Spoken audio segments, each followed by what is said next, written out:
Welcome back to the deep dive. Today we're trying to get inside the head of a true outlier, A serious one. an entrepreneur who built a business grossing over 10 million Canadian dollars. And she did it all, became financially independent by the time she was 26. 26. I mean, it's a blistering pace. Right. Most people are just starting to think about a 401k at that age, not cashing out with millions. Exactly.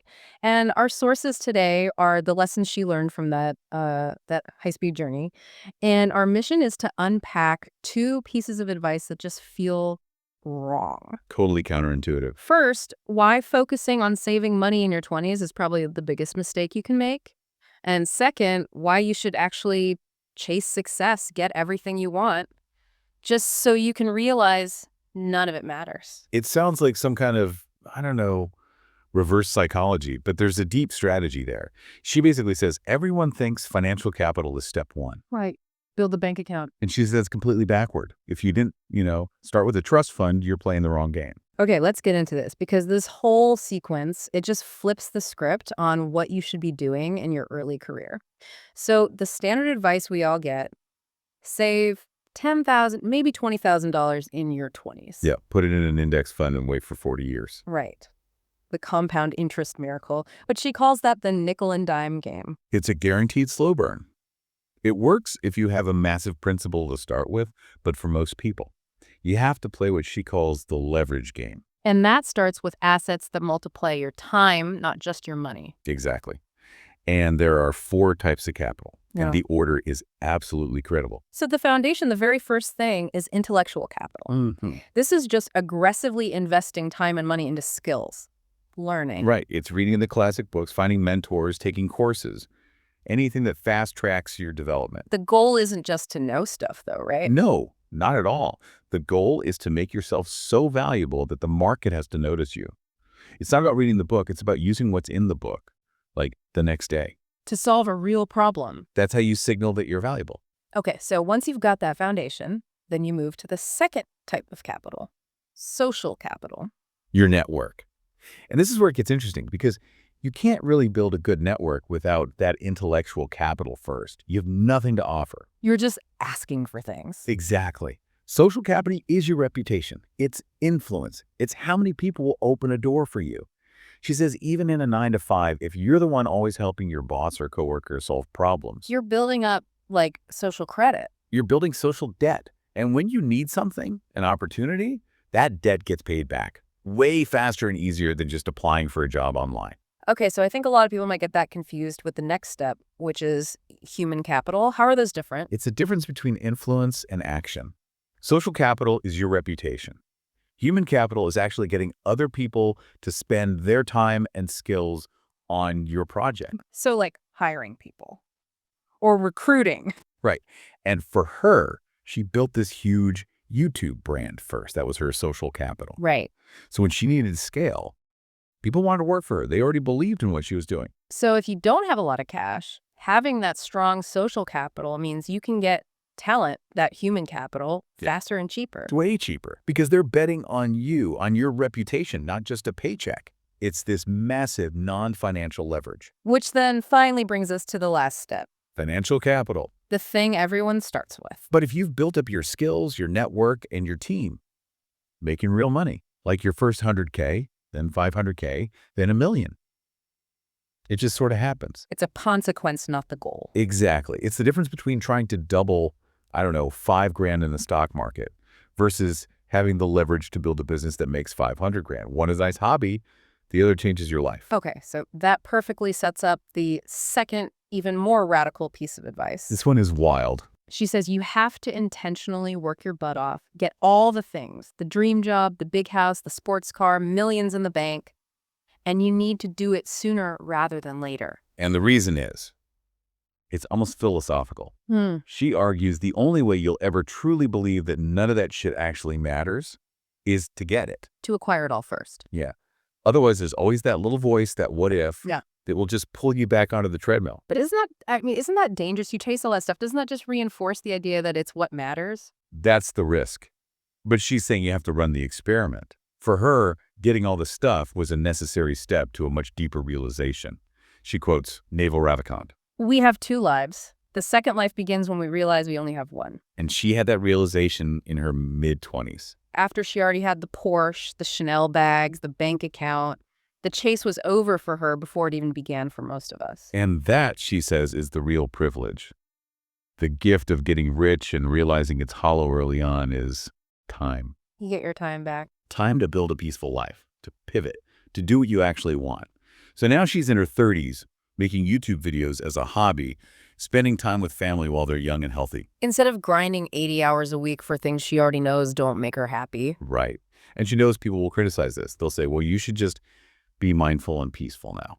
And what's her answer to that? She agrees with the idea, but says for most people, the promise of that big promotion or the millions in the bank is just too loud to ignore. So you have to achieve it to silence it. You achieve it, realize it's empty, and then you're free to pivot to what actually matters. The chase becomes like a high-speed course in what fulfillment isn't.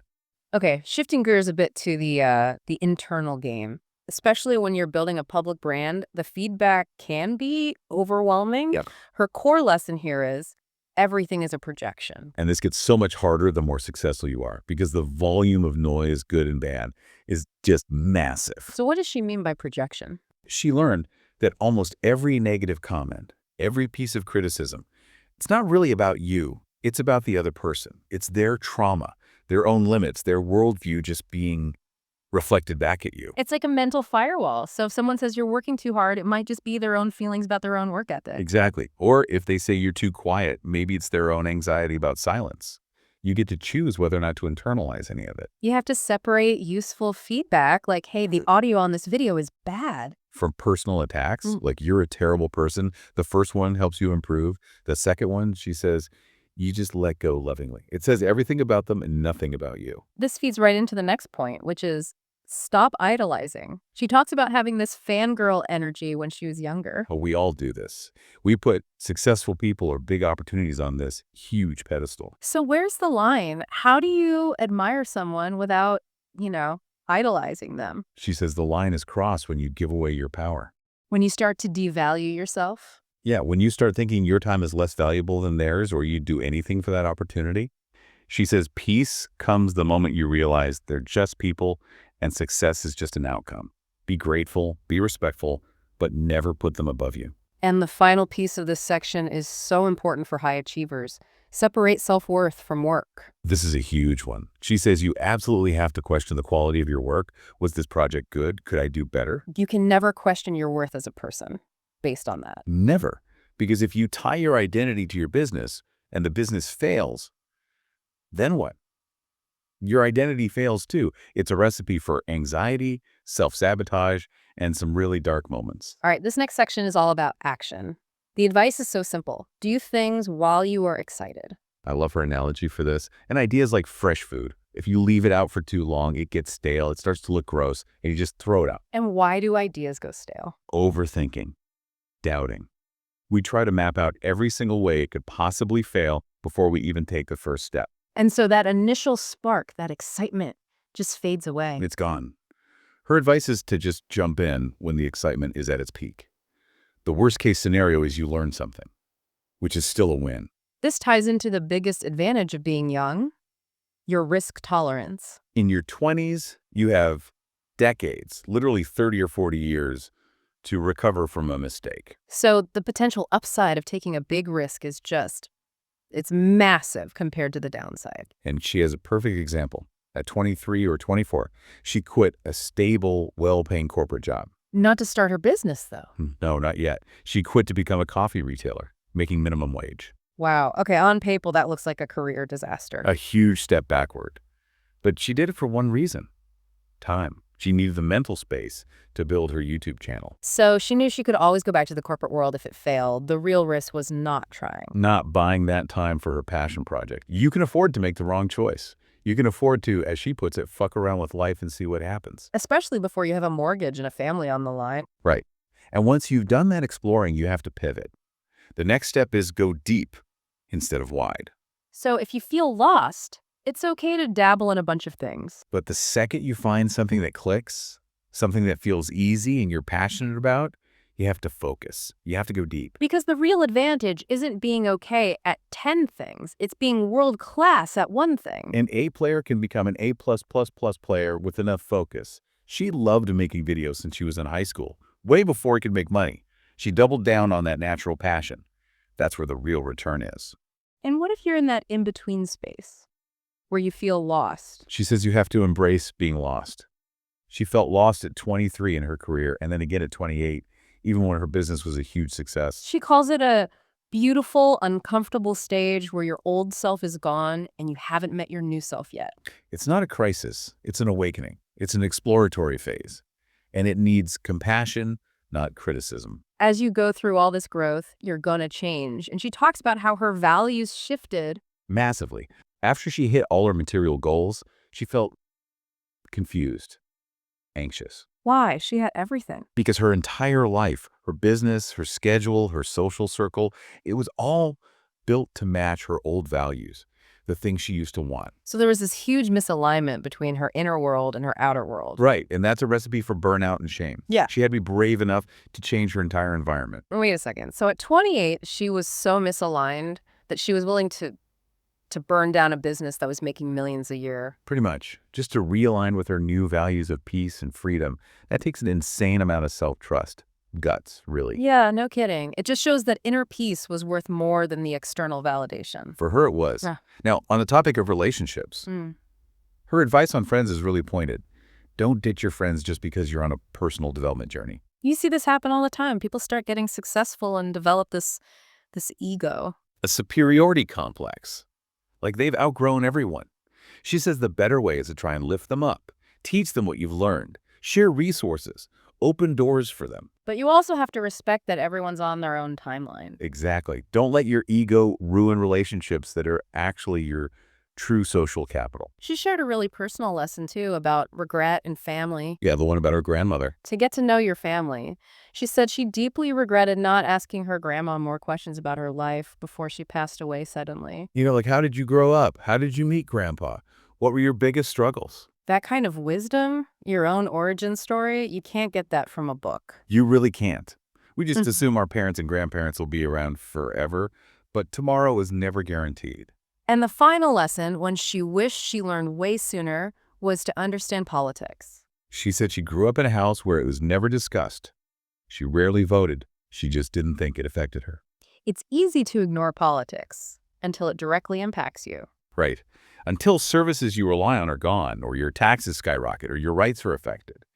She realized understanding the political landscape is just a crucial part of strategic planning. It affects where you live, how you set up your business, how you manage your wealth. Ignoring it is just giving away control over your own environment.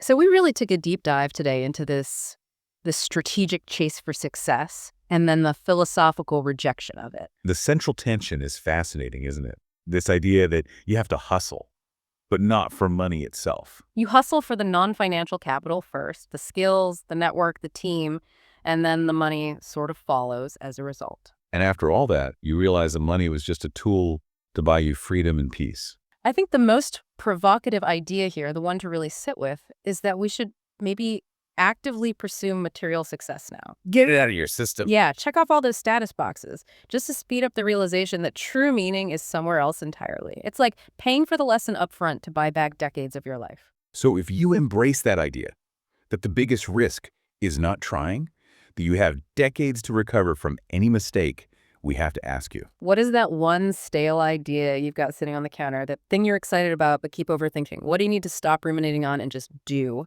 Because that action right now is your highest leverage asset.